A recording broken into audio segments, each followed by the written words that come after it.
teman-teman, jadi di video ini saya akan membuat tugas menanam pohon untuk memenuhi tugas mata kuliah Islam dan Iptek pertemuan ke-12 Fikih Air dan Lingkungan. Di video ini nanti kalian akan menyaksikan bagaimana proses saya mencari bibit tersebut dan kemudian saya akan menanamkannya di lapangan belakang rumah. Sekarang kita akan mencari bibit sawit terlebih dahulu yang nantinya akan kita tanam di lapangan belakangan rumah. Jadi teman-teman, di sini saya mencari bibit sawit ini di lingkungan dekat saya tinggal karena bibit sawit ini sangat mudah ditemukan di mana saja karena bisa tumbuh dengan mudah. Tanpa harus kita membeli langsung ke tempat pembibitan.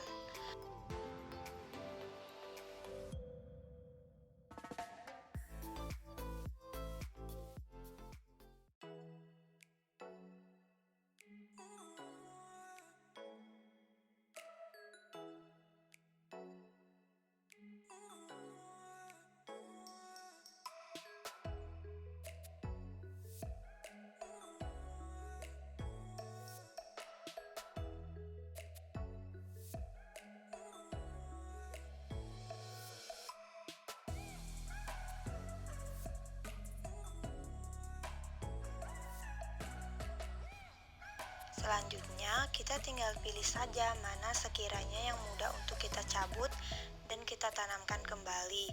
Jangan terlalu besar dan jangan terlalu kecil. Nah, teman-teman, sambil kita mencari bibit sawit, saya akan menjelaskan sedikit mengenai agama, manusia, dan alam. Bahwasannya, peran dan tanggung jawab manusia di muka bumi ini telah dijelaskan dalam Al-Quran. Di antaranya sebagai Abdullah atau hamba Allah dan sebagai khalifah sebagai wakil Allah di muka bumi. Sebagai Abdullah, manusia memiliki kewajiban untuk beribadah, tunduk dan patuh hanya kepada Allah. Sedangkan kedudukan dan peran manusia sebagai khalifah telah dijelaskan dalam surah Al-Baqarah ayat 30.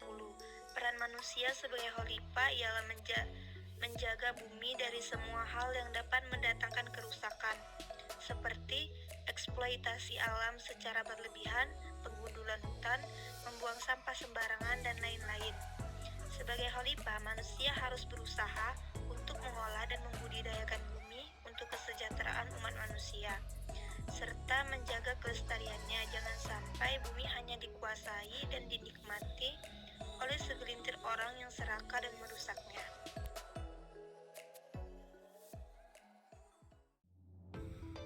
Kerusakan yang diakibatkan oleh tangan manusia menyebabkan kerusakan yang justru jauh lebih besar jika dibandingkan kerusakan yang diakibatkan dari bencana alam.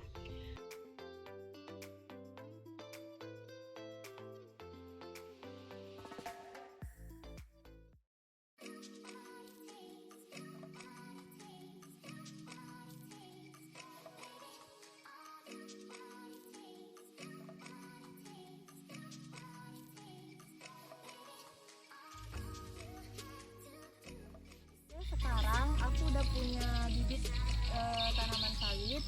Di sini saya akan nanam bibit ini di kebun, yaitu di dekat pohon buah sawit yang udah ada, tapi jaraknya harus sekitar. Baiklah teman-teman, cara tanam kelapa sawit yang benar akan mempengaruhi kualitas tanaman sawit dan mempengaruhi buah yang akan dihasilkan. Sedangkan waktu yang paling baik untuk menanam yaitu pada musim hujan dan setelah hujan.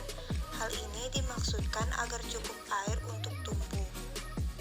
Kemudian, pohon sawit memerlukan penyinaran dari sinar matahari langsung selama 5-7 jam per hari.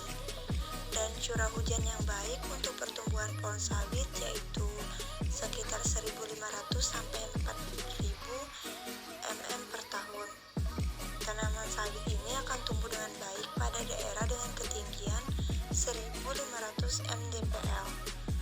Tanaman sawit juga membutuhkan kecepatan angin sekitar 5-6 km per jam untuk membantu proses penyerbukannya.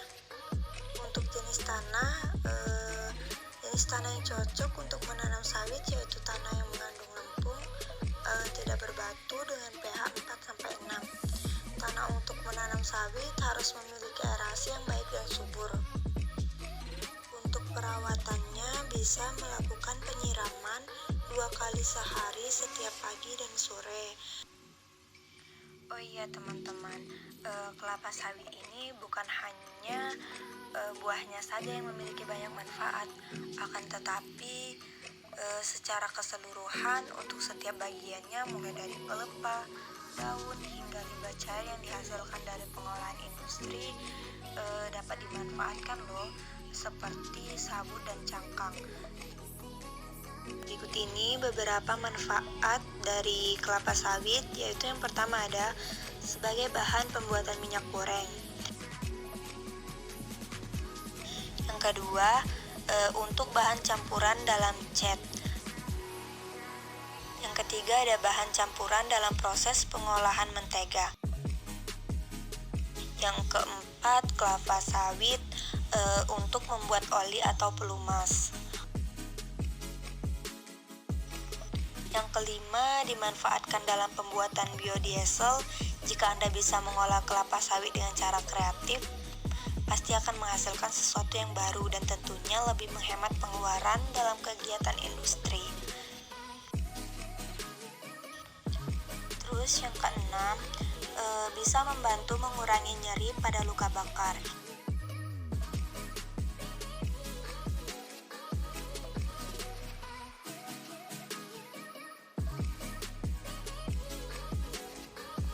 Selanjutnya, sebagai bahan pemuatan lotion atau krim kecantikan.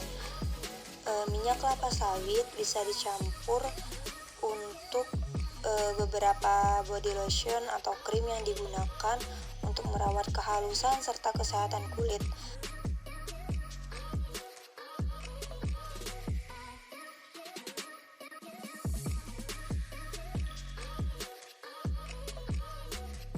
Salah satu inovasi dari pengolahan pohon kelapa sawit adalah bahan dasar furnitur. Batang hasil kayu replanting dapat dimanfaatkan sebagai papan laminasi atau sandwich laminated lumber untuk keperluan panel lantai, dinding, pengemas, furnitur, dan sebagainya. Selanjutnya, limbah cair. Limbah cair kelapa sawit merupakan air buangan hasil pengolahan minyak sawit mentah yang dapat dimanfaatkan sebagai pupuk organik. Untuk mendapatkan manfaat ini perlu dilakukan proses tertentu terlebih dahulu.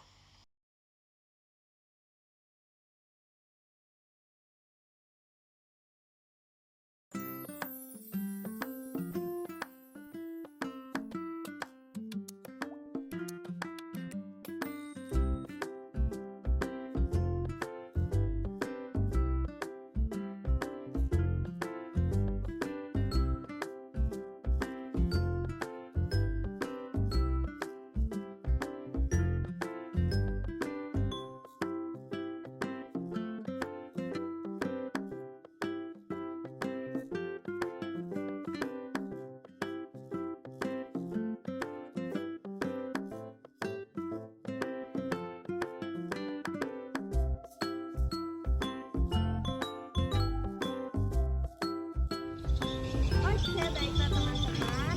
Itu tadi proses saya mencari bibit sawit dan proses penanamannya. Semoga bermanfaat. Apabila ada kekurangan, saya mohon maaf. Wassalamualaikum warahmatullahi wabarakatuh. Selamat menikmati.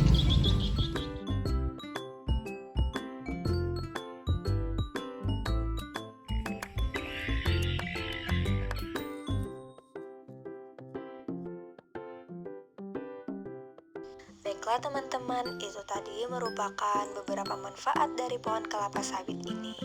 Semoga bermanfaat.